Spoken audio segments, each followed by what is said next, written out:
வணக்கம். இன்னைக்கு சுண்டல் குழம்பு. சுண்டல் குழம்பு வந்து சில பேர் வைக்கிறாங்களா வைக்கலன்னு எனக்கு அது தெரியல. இது என்னை பொறுத்த வரைக்கும் நான் எதையும் பார்த்து இது பண்ணல. நானும் ஒரு ஐடியா, மற்ற குழம்புலாம் வைக்கிறோம்ல, சுண்டல் வச்சு இது கூட இது போடுவேன். நாங்கள் மொத்த ஃபேமிலியாக இருக்கும்போதெல்லாம் கொஞ்சம் அதிகமாக செய்வோம்ல, அப்போ வந்து உருளைக்கிழங்கு போடுவேன். உருளைக்கிழங்கு வந்து தோலோடு போட்டிங்கன்னா அது கொஞ்சம் விட்டமின்ஸ் நிறையா இருக்கும்.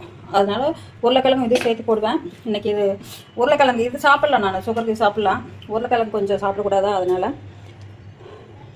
கொஞ்சமாக எண்ணெய் ஊற்றிட்டு கொத்தமல்லி தனியாக போட்டு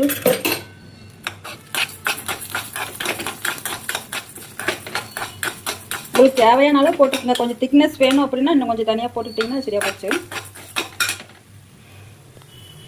இப்போ அதில் வந்து கொஞ்சம் சோம்பு போட்டுக்கலாம். கொஞ்சமாக போட்டுக்கலாம், உங்களுக்கு எவ்வளோ தேவைப்படும் அதை போட்டுக்கணும். சோம்பு அதிகமாக போட்டிங்கனாலும் அதோட ஸ்மெல் ஒரு மாதிரியாக இருக்கும். ஜீரகம் போட்டுக்கலாம். இவ்வளோ ஜீரகம் போட்டுக்கலாம்.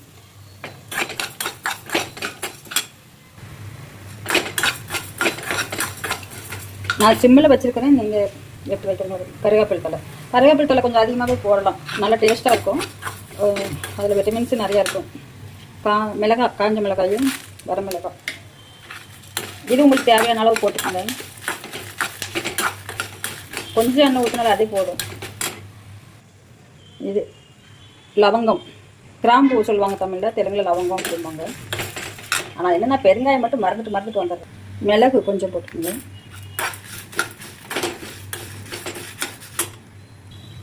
3 ஏலக்காய், ஓச்சுடி பட்டை கொஞ்சமாக போட்டுக்கோங்க. இவ்வளோ போட்டுக்கோங்க. உங்களுக்கு கல்பாசி அது கொஞ்சம் போட்டுக்கோங்க. இதை நீங்கள் செஞ்சு சாப்பிட்டு பாருங்கள், செம்ம டேஸ்ட்டாக இருக்கும். அது பூரி சப்பாத்திக்கெலாம் அடிச்சுக்கலாம், சாப்பாட்டுக்குமே சூப்பராக இருக்கும். இது மிக்ஸி கிண்ணில் மாற்றிட்டு நீங்கள் அரைச்சிக்கோங்க. நான் ஒன்றா போட்டு அரைச்சிக்கலாம். கொஞ்சம் சின்ன கிண்ணி எதுனா தனித்தனியாக இருக்கலான்னு தான் இருக்கிறேன். தேங்காய் எல்லாமே ஒன்றா போட்டுருவேன் நான். ஏன்னா சிங்கிளாக இருக்கனால தனித்தனி கொஞ்சம் அதிகமாக வைக்கிறேன், வெண்டை அவங்களுக்கு கொடுத்ததுக்காக. இந்தளவுக்கு வறுத்தா போதும். இப்போ கொஞ்சம் எண்ணெய் ஊற்றி இருக்கிறதில்ல, கொஞ்சமாக ஊற்றினா போதும். சின்ன வெங்காயம் வெள்ளை பூண்டு ரெண்டுமே. ஓகே,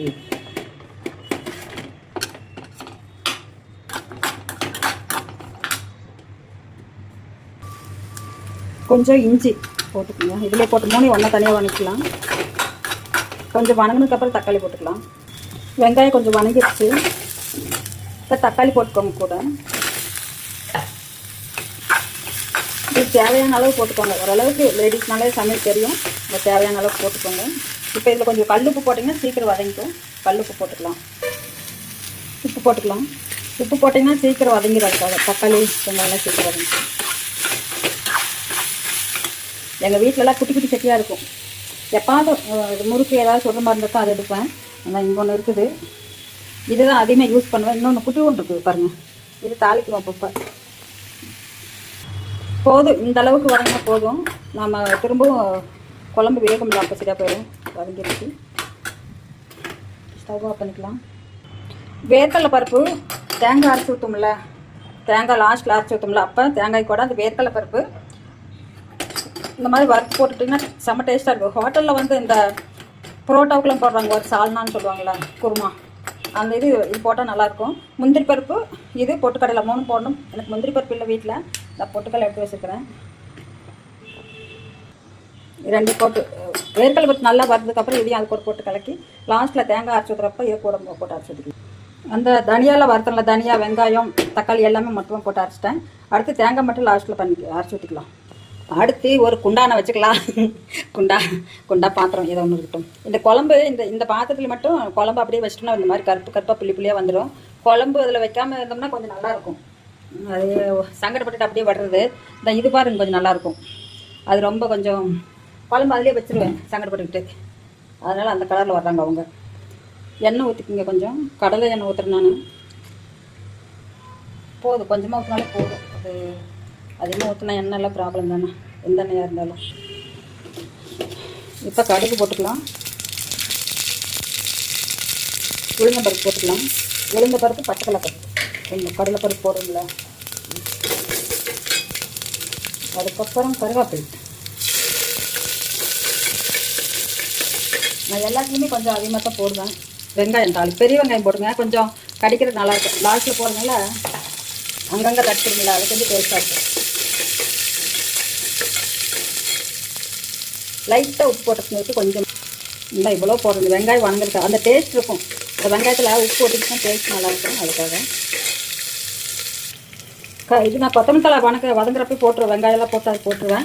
லாஸ்ட்டில் தூவாங்க எல்லோரும் மேலே குழம்புலாம் வந்ததுக்கப்புறம். அது நான் ஏன் அப்படி போடலைன்னா, குழம்பு கொஞ்சம் மிச்சம் இருந்துன்னு வச்சுங்களேன், நம்ம சாப்பிட்டோம் மீதி இருந்ததுன்னா மறுநாள் கூட வச்சு சாப்பிட்டுக்கலாம். அதனால் இப்படி வதக்கிட்டோம்னா கெடாமல் இருக்கும். அதுக்காக நான் இதிலே போட்டேன். ஆனால் ஸ்மெல்லாம் அதை விட இதே நல்லாயிருக்கும். லாஸ்ட்டில் போடுறத விட இது இந்த மாதிரி வதக்கி போடுறதே நல்லாயிருக்கும். மஞ்சத்தூள் போட்டுக்கலாம். மஞ்சத்தூள் போடல ஃபஸ்ட்டு நான்.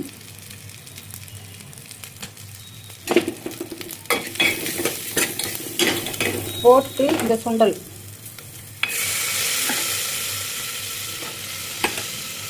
அந்த தண்ணி இருக்குல்ல, அதே மாதிரி கூட ஊற்றிடுங்க. அது சத்து இருக்கும், அதுலேயும் விட்டமின்ஸ் நிறையா போயிடும். அதனால் இதை போட்டுட்டு நான் உருளைக்கிழங்கு சேர்த்து பண்ணுறப்ப நான் சுகர் இருக்கிறதுனால அது பண்ணல. அப்படி நீங்கள் போடுறவங்க இந்த தண்ணி அப்படியே இதில் ஊற்றிடுங்க.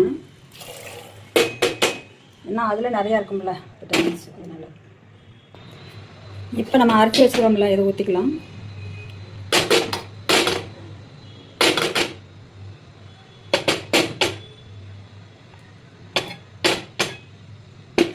தண்ணி கலந்து ஊற்றி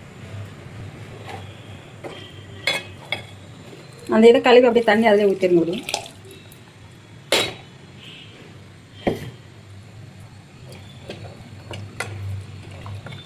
இன்னும் கொஞ்சம் தண்ணி தேவைப்படுது.